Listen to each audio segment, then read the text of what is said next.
I'm Father Michael Orsi. I'm your host for Action for Life Television, that good news program, the good news with the big G for the gospel of Jesus Christ, and the little g for all the good things that people are doing to make the gospel of life present in our society. Today, we have a very famous lady with us. Her name is Jeannie Mancini. It used to be Jeannie Monahan. Yeah, good. And I remember when she was Jeannie Monahan, only a little child at the time when I first met her. However, she is the lady who is in charge of the great March for Life in Washington, D.C. March for Life, as you know, comes about every January to commemorate that unfortunate Roe v. Wade decision, which allows babies to be killed in the United States of America. Jeannie, could you tell us something about how did this March for Life get started? Yeah, I'd love to. First of all, thank you, Father Orsi, so much for having me. It's just a blessing to see you again. And so how did it get started? Well, of course, 1973, the Supreme Court brought two very bad decisions down. One was Roe versus Wade and one was Doe versus Bolton. And they legalized abortion in the United States through all three trimesters. And so the following year, people that were pro-life wanted that anniversary to be marked. You know, they didn't want that to go unnoticed. And Nellie Gray, who was the founder of the March for Life, gathered a number of people in her townhouse in Capitol Hill the October before that, January 1974. And they made a plan to have the very first March for Life, which would be January 22nd, 1974. So that day, January 22nd, 1974, was the first March for Life. It was a little bit different than the marches now. For example, it was a warm day. It was 70 degrees. Well, I wasn't there. For you Floridians. I wasn't either. I was only one. See, I told you. Right. I met her as a very young child. But, well, historically, the March for Life is during the coldest week of the year in Washington, D.C., but it was like God tricked us that first year. It was nice and warm, and it was held at the Capitol instead of on the grounds of the National Mall. There were a couple thousand people who came out, mostly adults. So that's how it all started. And frankly, Nellie thought it would, really end there the next year because nobody anticipated that those laws would remain for so long because, of course, Father Orsi, they were decisions of judicial activism outside of what the Supreme Court is called to do. They're called to interpret the Constitution, not create laws outside of the Constitution. But that's really what happened with those decisions. And even Ruth Bader Ginsburg, Justice Ginsburg, has said that they were decisions of judicial activism. So everybody thought they'd get corrected. They didn't think that the march would go on more than a year or two. Here we are 47 years later going into 2020 for our 47th March for Life. And where it's sad, horrifically sad to consider that we've lost 61 million Americans to abortion in that time. The flip side is that the March for Life has become the largest annual civil rights demonstration around the world. How many people positive. show up? How many people show up for the march? At least over 100,000. That according to CNN fake news. True. A couple of hundred people are there. Yeah. That's all. Yeah, right. And look, folks, I've been there. This is huge. It's humongous, the number of people that show up over there, young, old, and sometimes people think, hey, this is just like a Catholic thing, right? Right. It ain't, folks. There's people from every walk of life. You don't have to be a person of faith to recognize that there is a child in the womb, especially now that we have the sonogram. Yeah. Holy Moses. I get pictures of the babies. They're just like, how old can you see the baby? Oh, 6 weeks now. 6 weeks? It's amazing. 6 yeah, weeks. You can hear a heartbeat at that stage. That's when the heart starts. So, yeah, in fact, Father, our theme last year in 2019 was pro-life is pro-science, unique from day one. And we focused very much on how we don't need to approach this from a religious perspective because biologists can tell us when life begins at the moment of conception. So absolutely, this year for the 2020 March for Life, our theme is Life Empowers, Pro-Life is Pro-Woman. And that is in large part because, two things. One is that it's an election year and we're going to hear a lot of confusing and conflicting messages about what it means to be pro-woman. But to be pro-woman is pro-life. Isn't that the truth? No question. You have the other side talking about they are pro-woman, and therefore you have to be in favor of abortion. And nothing could be further from the truth. Women deserve so much better than abortion. And I think St. Mother Teresa of Calcutta said it best when she said, abortion is profoundly anti-woman. all of the mothers and half of the babies are impacted by this terrible decision. So, You know what? When I think about Mother Teresa, when she would meet people who are pro-abortion or giving a talk how awful abortion is, certainly for the baby and for the mother too, Mother Teresa would say, if you don't want the baby, give it to me. I'll take the baby. Yeah. That's what she would say. That's what she would say. And, you know, Jeannie, you know as well as I do, there are many, many people who would love to have those babies. Yes, thank you, Father. Thank you for mentioning that. In the United States, we have only 20,000 infant adoptions every year versus over 800,000 abortions. Like, what can we do to bridge that gap is really the question. Why can't we help a mother who's facing an unexpected pregnancy to choose adoption, which is a beautiful and noble decision? Well, Jeannie, you are now the big guru of the March for Life, all right? And you're going to be out there talking about, you know, how important it is that women be respected. Yes. Okay? Now, what are you going to do in a special way this year? You know, you want to get the message across. And, you know, thank God we have some politicians in big places who are really pro-life.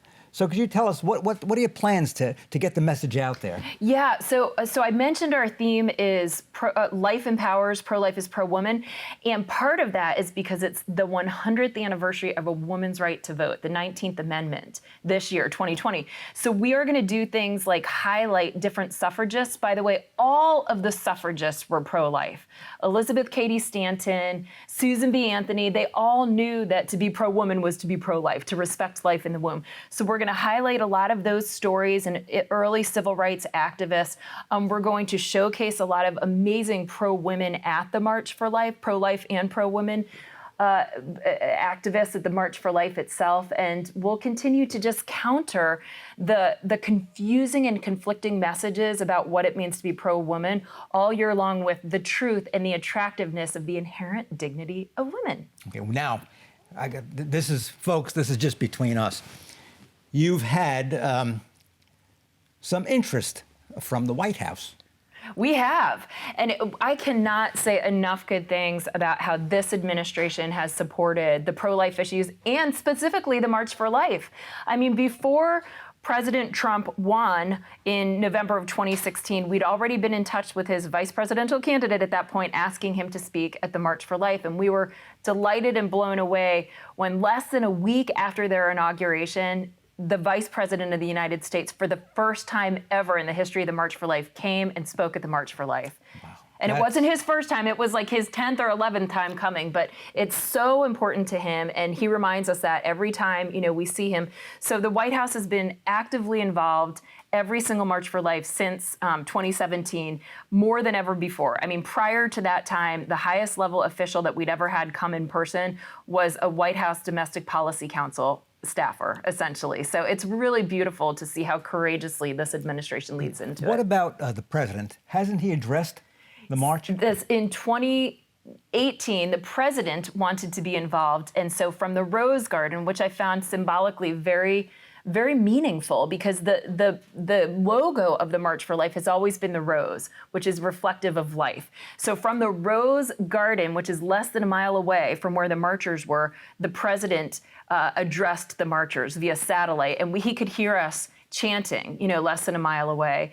And that particular year, the president, the vice president, and then the Speaker of the House in person at the march all spoke. So if you think about it, politically, the three most powerful men in the world addressed the marchers. It was beautiful. I am so pleased with the president and his administration, especially that they're so supportive of pro-life, but also that they wanted to fund Planned Parenthood. Yes. Yes, they do, which is amazing. In fact, just this morning before we came over here, we passed by a Planned Parenthood where a local parish prays, I think almost every day, but certainly the woman that we were with shared that the Knights of Malta pray a rosary there every Monday morning. And it's right across the street from a pregnancy center that offers free resources for women and men facing an unexpected pregnancy. Oh, yes. I've been there. It's on Goodlet Frank Road and Creech. And I am happy to tell you that we have miracles. We have rescues, people that leave Planned Parenthood, go right across the street, and get the important information that they need. one case in particular, we just prayed and prayed and prayed a few weeks ago. Man came out, left, came back. We told him, please get a picture of the ultrasound. Went in, Beautiful. looked at the picture, came out with his girlfriend and said, "Me, Papa," and showed me the picture. And we directed them right across the street to get the help that they need. So beautiful. We're in a battle for life, and we need all the support that we can get. And Jeannie needs support for the march. Thank you, And Father. are you going to tell us how people can support you? Of course, we're going to pray for you. Yeah. All right. But talk is cheap. Beer costs money. All right. What else can they do? Yeah.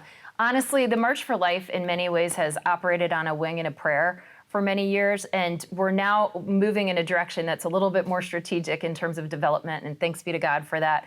But anyone who would like to support our work, and we'd be most grateful for that, can know that their support could be trusted. I mean, we really try to do everything that we can with our donors, financial support and partnerships. So they could check us out at marchforlife.org. We also have a lovely young woman, Katrina Gallick, who sometimes comes down to Florida and would be happy to meet one-on-one with anyone who's interested in hearing a little bit more about our programs. All right. Now I'm going to ask you. I ask you a favor now. Favor. If you find out that the president is coming this year to the mall, could you get me on stage? Absolutely. All right, you heard it now. Okay, it's on the record. Yeah. See you in D.C. in January. I don't care how cold it is. Jeannie, thanks so much for being with us. Thanks God for bless having you. us, Father. Great pleasure. Thank you. Thank you so much. It's such a blessing to be here. For those of you I haven't had a chance to meet, I'm honored to lead the March for Life Education and Defense Fund in Washington, D.C., and we're going to talk a little bit about that. I'd like to say a very big thank you to Father Orsi for hosting this lovely luncheon, and also to our friends Deacon Jim and Jill Butkus. And we're just so happy to be here, to travel down and to be in Florida with you for a few days. We choose a different theme for the March for Life every year because essentially it allows a platform for educating, I think, the whole pro-life community in our country in some ways about the most pressing issues of our day and building a culture of life. And so our theme last year was pro-life is pro-science, unique from day one. And that little fingerprint that you saw was supposed to represent how there's no two fingerprints that are the same, and that we have our DNA from the moment of conception, for our whole life, and that tells us what color our hair is, if we don't get it highlighted, that is, and our eyes, and all these different things. So this year, the theme for the March for Life, which we just debuted, I guess 2 or 3 weeks ago, is very exciting. I'll give a little bit of backdrop that 2020 marks the centennial of the 19th Amendment to the Constitution, which allowed women the right to vote. So it's the 100th anniversary of women's right to vote in the United States this year in 2020. And so our theme is Life Empowers, Pro-Life is Pro-Woman. And we plan on really educating about how the early suffragists were pro-life. They knew that to be pro-life meant to love the inherent dignity of the unborn as well, and that it not only did a disservice to the baby to not choose life, but to the mom as well and the dad. And we also know, because it's an election year, that there will be a lot of confusing and conflicting messages about what it means to be pro-woman. And so with this theme, we can really emphasize again and again and again throughout the year that to be pro-woman is to be pro-life.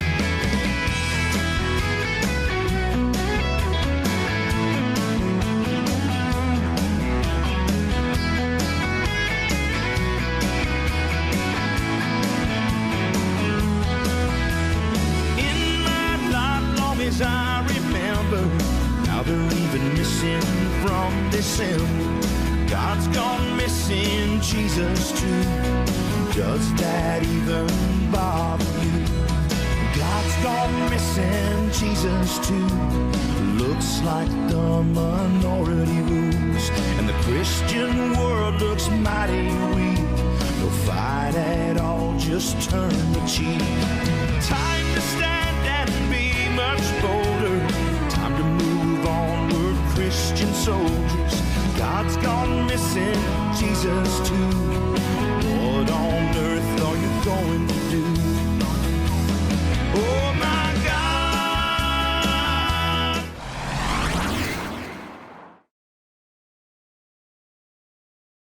Embrace the miracle of motherhood, even for those who aren't necessarily gifted with motherhood, if they're more spiritual mothers. So I am blessed, as I said, to run the March for Life. I've been there since 2012. I would like to see by show of hands, how many of you here have been to the March for Life?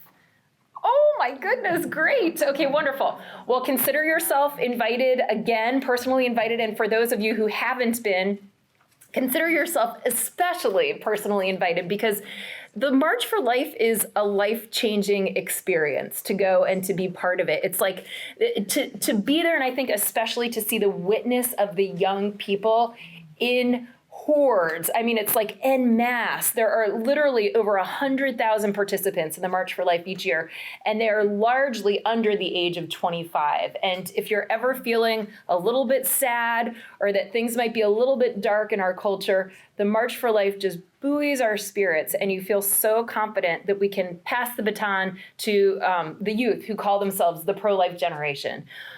So just a bit of history. So the reason that we March for Life, of course, and many of you could probably recite this more than me, but it's because we had two very bad Supreme Court decisions that were made in 1973. They were Roe versus Wade and Doe versus Bolton. And both of those Supreme Court decisions that came out on the same day, January 22nd, 1973, allowed abortion through all three trimesters in all of the states in the United States.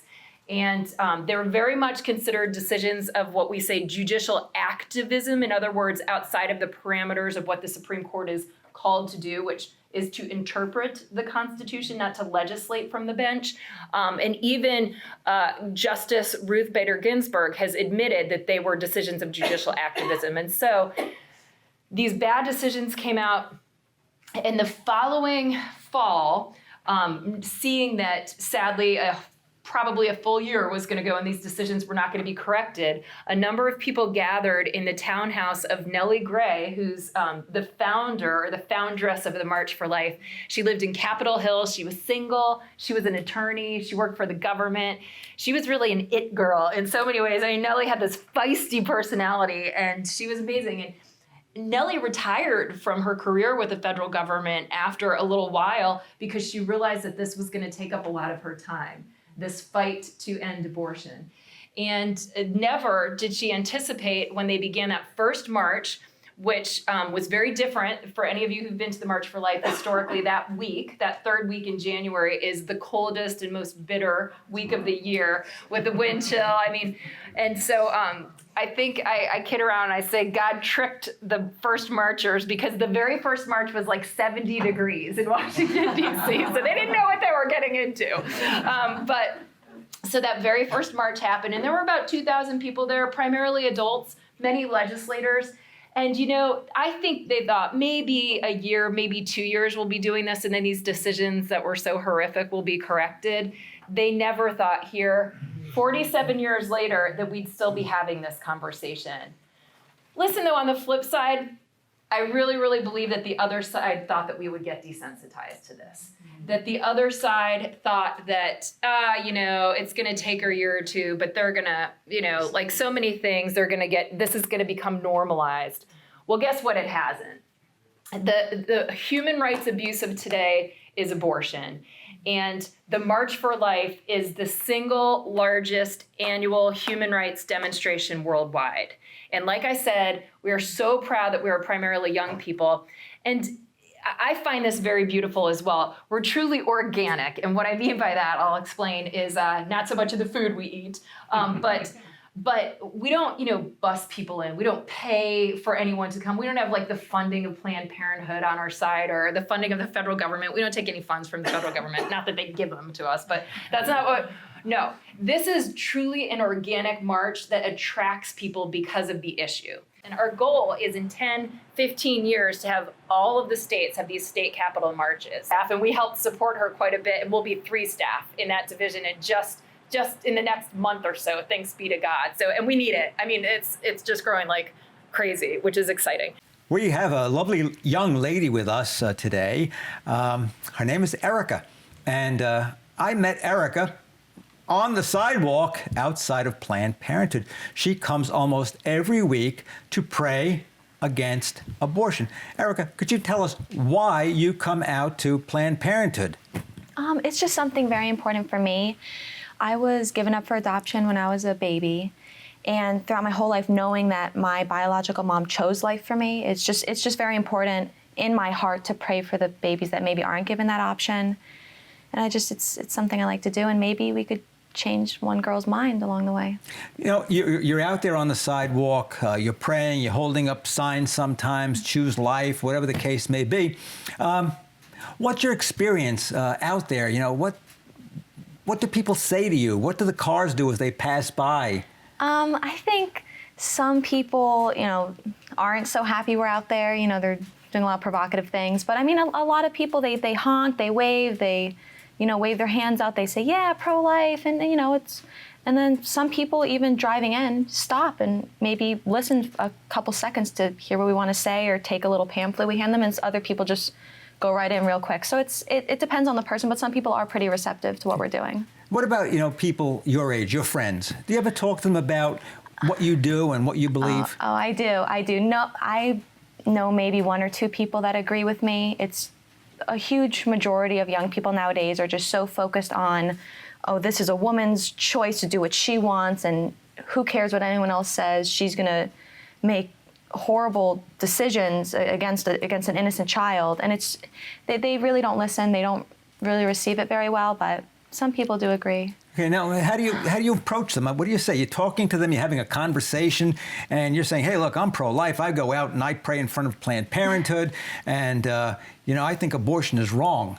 And then they say, how come? Well, how do you get into a conversation like that? Well, I think I definitely wait for someone else to maybe bring it up, like, oh, well, I support Planned Parenthood, and I'll say, well, really, why? And I'll just act like, maybe I'm not sure, and I kind of pretend like, well, why? And I hear what they say, and I just say, well, I mean, if you think killing a baby is helping anyone, I mean, can you at least, do you have any justification for that? No, of course they don't. They don't even care about the facts. They don't care about when the heart starts beating. They just don't care. They just say, well, I'm not sure any of that works, but I think I have the right to do with what my body is whatever I want.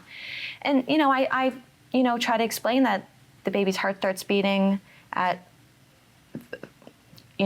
within the first couple weeks. It's just, and they, every life is valuable, and they listen, but I don't think it changes their mind that much. Well, it's maybe hard. Sometimes you plant a seed. Yeah. You plant those seeds. And then they go home, they think about it, and they say, well, wait a second. What did Erica say? Maybe it's... Right, yeah. Maybe it is a That's so Bible life. important. We do need young people who are interested in the pro-life movement, and Erica is one example. And, I can say a lot of things sometimes to a lot of people, and they say, oh, he's just an old priest. But they see a nice young girl like you out there and you talk to them, it makes a big difference. So I hope that more young people will get involved in the pro-life movement. And earlier today we had on Jeannie Monahan, I beg your pardon, Mancini now, and we talked about the March for Life in Washington. And Erica is on the board of Action for Life, and maybe you'll be in Washington in January. Maybe. I've gone to the March for Life 2 or 3 times. Wonderful. So hopefully I could go again this January, but it's absolutely amazing. I hope so. It's a lot of young people coming out. It's awesome to see it. It really is. Thank you so much. God bless you. Thanks for being with us. Thank you. You're welcome. Hi, this handsome gentleman sitting next to me, his name is Jerry, and Jerry is one of those folks that prays on a regular basis outside of Planned Parenthood. And Jerry, can you tell us why you do this? Well, I have 5 children, and it always made me feel that it's so important that life continues, and that this abortion always reminds me of what happened in Germany. This is a bigger disaster than that was. And that's why I go out there. Now that I'm no longer working, I have more time to do it. I started back in 1993 and to Chain for Life on 41, and going to Planned Parenthood when they were on 41 there. And so this now I go every day. I go on Mondays and Wednesdays in the morning time. So, Well, you know what? I presume that you should never presume anything. But I thought that Jerry was a Catholic. And I was talking to him, and he says, no, I'm not. And I just want you to know something, that pro-life is not just a Catholic thing. That's there true. are many, Very many true. people who are involved in the pro-life movement. Many of the wonderful Protestant churches are out there, 40 Days for Life, and we work together. So, Jerry, could you tell us about, okay, you're not a Catholic, and yet, you know, you're right there, you know, on the sidewalk in an ecumenical sense. It's just beautiful to me. and I also come to St. Agnes. That's for me, though. You just come to see me. Oh, yeah, of course. You know, my daughter up in Tampa, they belong to a church up there, and they go to Planned Parenthood up there, or whatever the abortion clinic up there, and they spend a lot of time. I had them on the sidewalk when they were very young, down 41 on October, Change for Life Life. Change Sunday, Yeah. sure. And so now they continue the thing. The young group up there are wonderful kids. They are very dedicated to Christ. And that's what this is all about, isn't it, Father? It sure is. And you've been at it a long time. You've raised your family to be a pro-life family. And the good that you've done passes on from generation to generation. And I, again, reiterate, pro-life is an ecumenical movement. People with common sense, they know that we're dealing with a human being, and that every human being has a right to life. Jerry, I want to thank you for being with us today, and I hope that those of you who have been watching today's show, especially those of you who perhaps have never gone to the March for Life or have never supported the March for Life, will look on your internet and find March for Life and somehow contribute either prayer, maybe financially, to this great movement that takes place in Washington every January. As I've told you many times, I'm for action, and I hope you are too. God bless you. We trust that this week's Action for Life program has challenged and encouraged you in honoring, respecting, preserving, and protecting human life. If you'd like to support this ministry or just get more information, we invite you to visit our website at www.actionforlife.net. Time to move on, we're Christian soldiers. God's gone missing, Jesus too.